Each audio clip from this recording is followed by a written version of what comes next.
பார்வையற்ற அமைப்புகளால் தமிழகம் தழுவிய போராட்டமாக இது நடந்துக்கிட்டு இருக்கு. இப்போ சென்னையில், திருச்சியில், மதுரையில், திருப்பத்தூரில், தஞ்சாவூரில் இப்படி நடந்துக்கிட்டு இருக்கு. கடலூர்லேயும் இந்த போராட்டத்தை நடக்குது. நாங்கள் பன்னாட்டு மாற்றுத்திறனாளி தினத்தை கருப்பு தினமாக அனுசரித்து இந்த போராட்டத்தை நடத்துகிறோம். இந்த அமைப்புகள், இதில் தேர்ந்தெடுக்க அமைப்புகள் பார்வையற்ற கல்லூரி மாணவர்கள் மற்றும் பட்டதாரிகள் சங்கம், பார்வையற்றோர் ஆசிரியர் சங்கம், பார்வையற்றோர் கைப்பந்து சங்கம், தமிழ்நாடு பார்வையற்றோர் இயக்கம், இந்த 4 இயக்கமும் சேர்ந்து தான் இந்த போராட்டத்தை தமிழகம் நடத்திக்கிட்டு இருக்கோம்.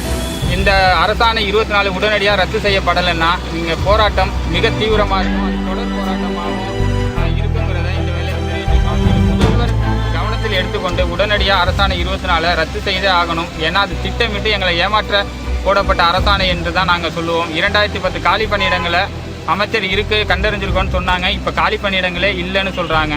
எங்களோட வேலை வாய்ப்புகளை திட்டமிட்டு அரசு மறுக்குது, புறக்கணிக்குது. எங்கள் உரிமைகளை கேட்கவே இல்லை. 4.5 வருஷமாக எங்கள் துறை அமைச்சர், எங்கள் முதல்வரை எங்களால் சந்திக்கவே முடியலை.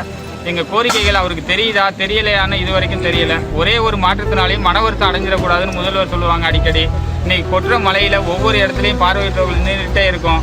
இது அரசு கவனத்துக்கு கொண்டு போனாலும் அரசு அதிகாரிகள்லாம் என்ன சொல்றாங்கன்னா மாற்றி பேசுறாங்க. இந்த முக்கியமான கோரிக்கையை மட்டும் சொல்லுங்க. கோரிக்கை அரசாணை எண் 20 அமல்படுத்தணும், 24 ரத்து செய்யணும். 24 என்ன இருக்கு? ஆமா, 20 என்ன இருக்கு? அரசாணை எண் 20 என்ன சொல்லுதுன்னா, ஓராண்டுக்குள்ள சிறப்பு ஆட்சேர்ப்பு தேர்வு நடத்தி காலி பணியிடங்கள், பின்னடைவு காலி பணியிடங்கள் 4% மாற்றுத்திறனாளிகளுக்கானது எல்லாத்தையும் நிரப்புவோன்னு சொல்லுது. இப்போ அதை சொல்லி தான் அவங்க 2.5 வருஷம் ஓட்டினாங்க. இப்போ என்ன அரசாணை 24 என்ன சொல்லுதுன்னா, பின்னடைவு காலி பணியிடங்களே உங்களுக்கு இல்லை, அதனால உங்களுக்கு சிறப்பு ஆட்சேர்ப்பு தேர்வு நடத்த தேவையில்லை, நாங்கள் எல்லாத்தையும் கரெக்டாக தான் போட்டிருக்கோன்னு சொல்கிறாங்க. Right, okay. பேர் ஐயப்பன் சார், தமிழ்நாடு பார்வையற்றோர்.